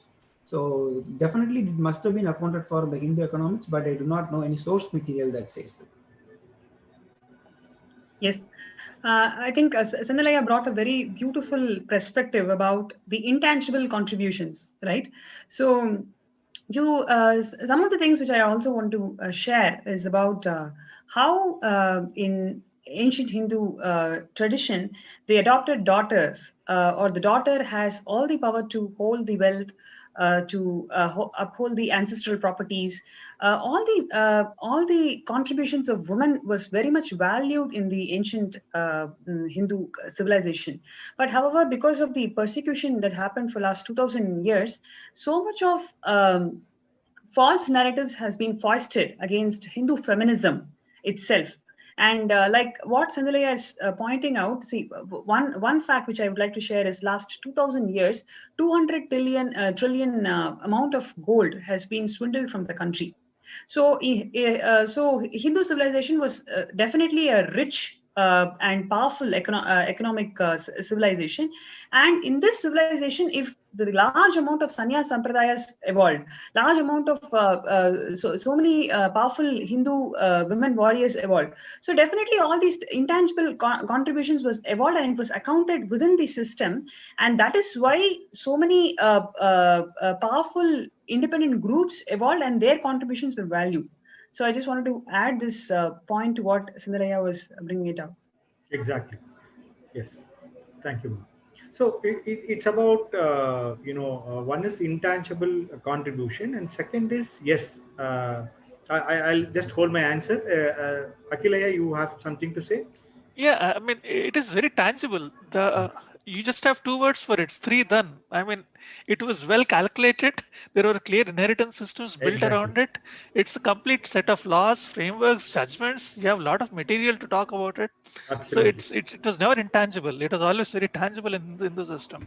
Correct. Sendilaya, to add to your point, I wanted to just tell one story. From the Rudrakanya, there is a lady called Nagaratnam Amma. If my memory serves me better, it's about 150, 160 years ago, and she was maintaining a lot of gold and a lot of wealth, and she built a temple, and when their famine happened, she sold all her wealth, and she made her serving the food, that's called kanji toti.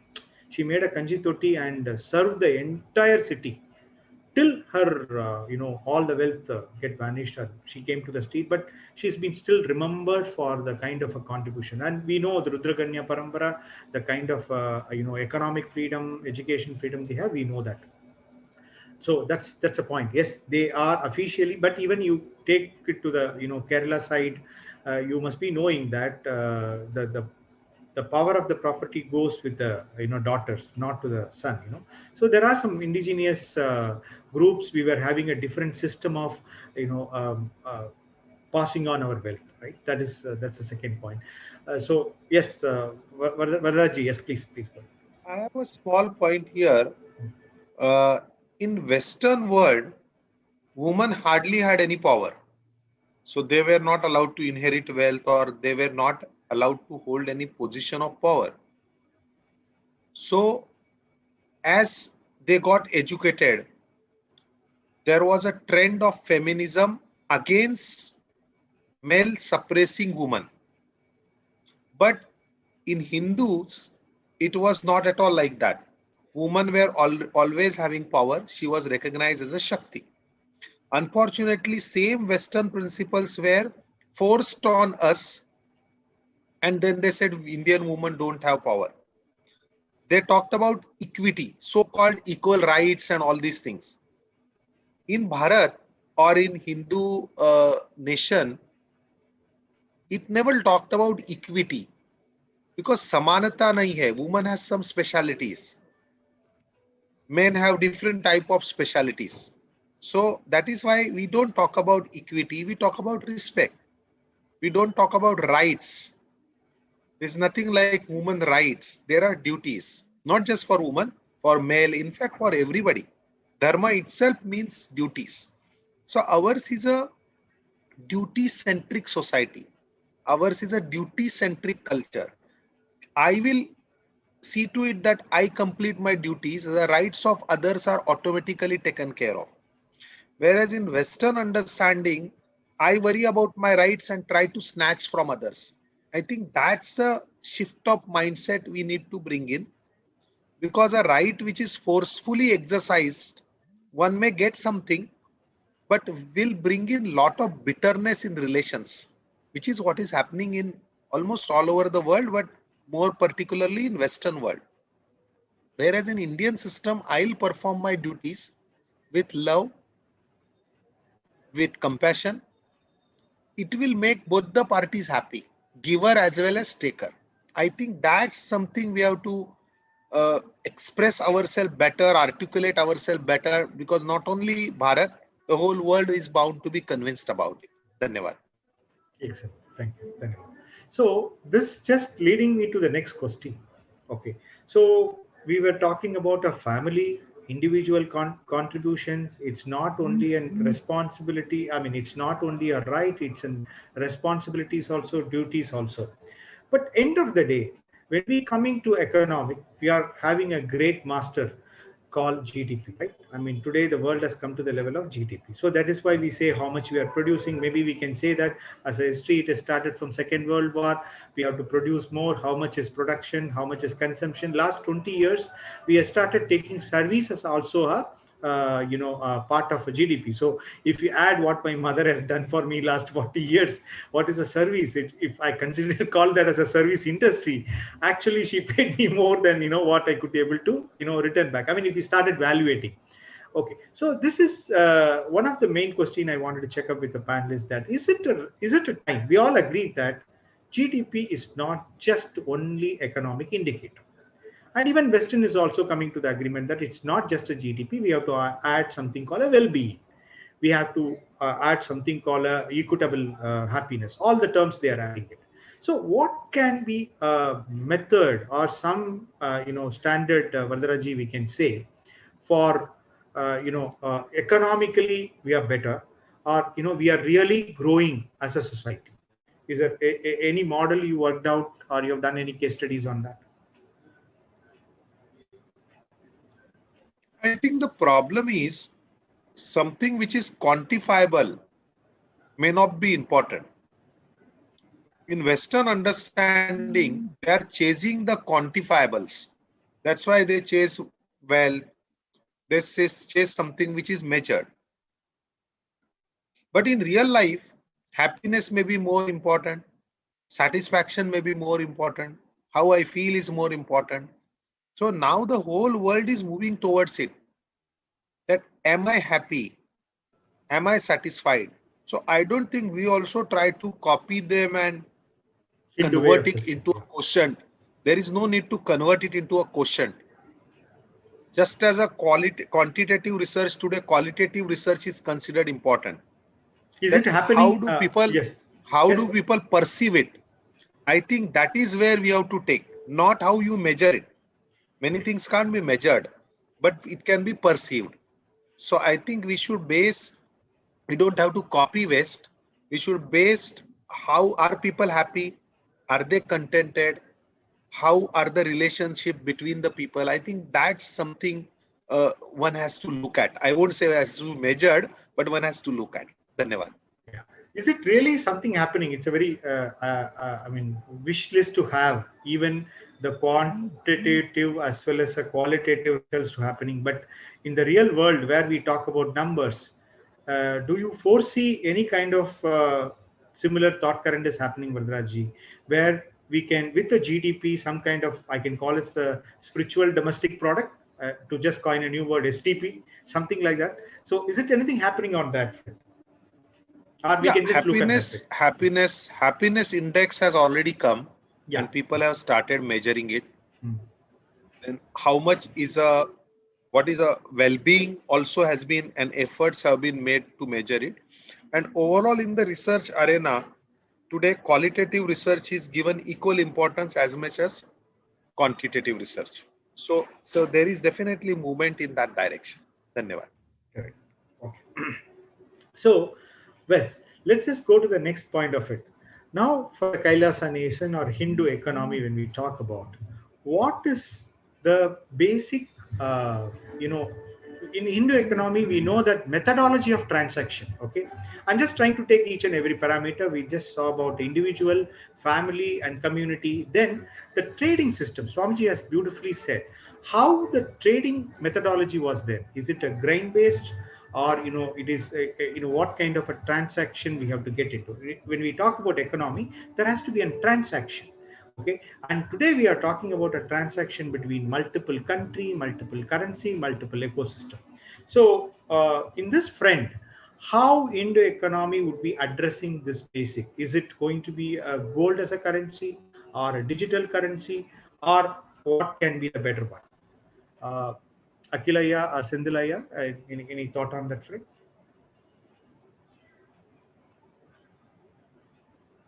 Yes. One thing I would like to say, many people many times tell that ancient economy was barter. People used to give their cows or just some other material, but it is only partly true. Partly true. Yeah. Yes, in very, very olden days, it was, or it could be barter, but even Vedas talk about Nishka. So Nishka was a very, very old currency, and latter years, golden currency was there. So very much currency was there in Hindu economy. And today, of course, times have changed. We don't have to go back to gold. We can definitely use perhaps some type of electronic currency. And in the times of today's modern banking and transfers, perhaps physical currency has almost lost its importance. It's only about balances held by various people. Just as a measuring unit, you need currency. You don't no longer use physical currency to the extent it was used, say, 20, 30 years ago. So I suppose we don't have to really go back and give up on technology. Let us use modern technology. This is my understanding. Okay, so but I have an opinion that okay, with the digital currency coming in place, I have a feeling that even the gold currency, okay, which was, I think, was a beautiful answer to many economic problem, is will be playing a greater role. But before just I just say something, I want Akhil or Sindhilaya, you have something to say? You raise the hands. Yes, we are talking about the multi-currency, yeah, Akhil, yeah. So I was making a point, right? Like earlier. So if you look at Hindu economic system, there is a very clear demarcation of acknowledging different kinds of currencies, whether it is metals, semi-precious, precious, or even grain-based metals. Right? Even Swamiji, we heard Swamiji speak about it in the clip. Sorry, the clip earlier. Now, the key takeaway from that is existence of multiple kinds of currencies for multiple purposes. One of the primary problem in today's world is you have currencyfied into a global, into a singular currency for that particular governing entity, right? I mean, whether if you're in India, it's a rupee, whether in the US, it's a dollar, then you have dollar as a de facto global currency. The problem with that system is because it is a single source of power, you are redirecting the consciousness of everyone to pursue that unit of currency instead of pursuing other things. And because everyone is chasing that, there is a lot of vested interest in manipulating it. Now you can find better systems where the level of manipulation is less, but you are still wasting a whole lot of societal energy into doing non-productive work. So that is where multiple currencies will have to play a role with different purposes. Now, even if you look at the origin of currency, currency was essentially established to represent what was a current credit or a future credit, right? It's basically futures which became the currency. If you look at at least the last 3,000 years of currency history. Now, what Hindu society did before 3,000 years, I have no idea, but I'm sure somebody else can fill in the gap there. But the point being this, right? So if you have an agricultural commodity, there is a certain life to that agricultural commodity. So the current currency system that you have is not enough to capture the complexities of the agricultural commodity. This agricultural commodity was declared to be its own currency. Now you can have electronic way of representing, right? With all these modern cryptographic based currencies, you can still have a decentralized currency system. Yeah. Okay. Got it. Yeah. Yes, Sandil, please continue. Sandil, you have yes, yeah. So I might have slightly different opinion on that from Akhilaya. I'll just spell it out. So yes, I agree that the modern, the digital currencies, all the cryptocurrencies and everything have taken up the mind space. I'm pretty sure they will also have a role to play even in future. But coming back to gold, right? Gold has a special place in for the Hindus, especially. So, be it for deities, be it for as a property or used in all kinds of occasions from birth to death, gold plays some role in the life of Hindus all throughout. So, some gold-based currency also could play a vital role in reviving the Hindu economics. That would be my point, because of two reasons. One is gold is a tangible currency that has got its own intrinsic value, as opposed to a paper-based currency, which is just backed by the word of a government, right? If somebody has a gold in hand, that person knows that he has something in hand, and it's tangible. It's tangible currency. It can be exchanged for other goods and values. I'm not saying this should be the only currency, but a tangible currency which has got intrinsic value always captivates the human mind. So some people might say that having a DVD in hand is better than having your purchased movie in a cloud library. You know, you're dependent on somebody else for streaming your movie, as opposed to you having your DVD in your own hand.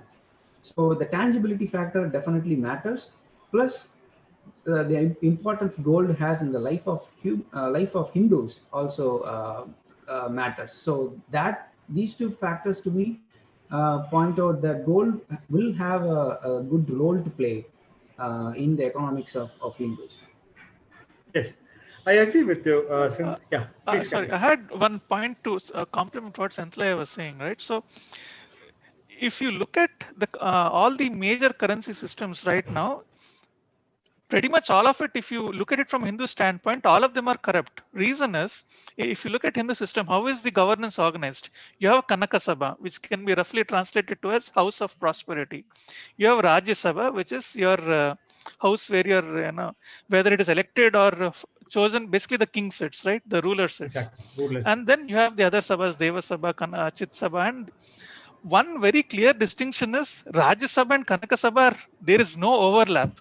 Even when the king has to go to war, he has to take the help and support and permission from Kanaka Sabha. Now, what king does internally with his council of ministers within the Rajya Sabha, Kanaka Sabha has no role. Now, if you take currency, under which Sabha does it fall under? Today, all the currency is backed by the power of Rajya Sabha. So that classification, if you go by Bhagavad Gita, it is corruption, right? Mixing of varnas. No, you're back to your okay. See, so you first have to make up your mind, where is your currency going to fall under? Is it going to be Rajya Sabha or Kanaka Sabha?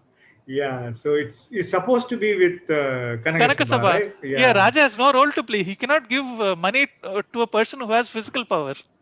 At the same time, if this kind of a markation is there, I think no businessman can go there and say, I can buy a 350 MPs in the country. That is a strong statement.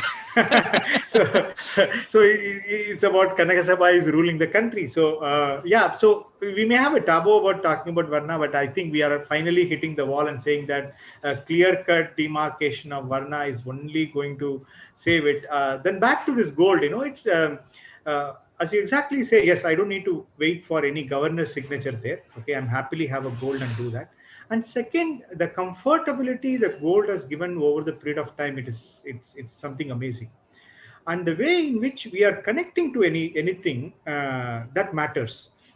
For example, with the gold, the way in which we are connecting, it is finally reached to temple deities. We could be able to see that metal as a higher consciousness metal, or I can define that's a metal which is taking me to somewhat enlightenment path, okay, or towards to the journey, something like that. Okay, I'm just seeing finally what most of the time we want to see the God with the gold, and that's way. And if you wanted to do something bigger for my kid, my daughter, I would do the beautification by just doing a jewel to give it to the that's the way it was playing a big role of it. And in the family of business, the research says the biggest investment of gold of wife, that when they were doing a research, how a businessman could be able to get a easy access of the finance. Obviously the gold of the wife is a quickest investment you can get in, and we know that it has saved so many families, so many crises, and businessmen could be able to stand up. And that's why a family stood up and family business stand up.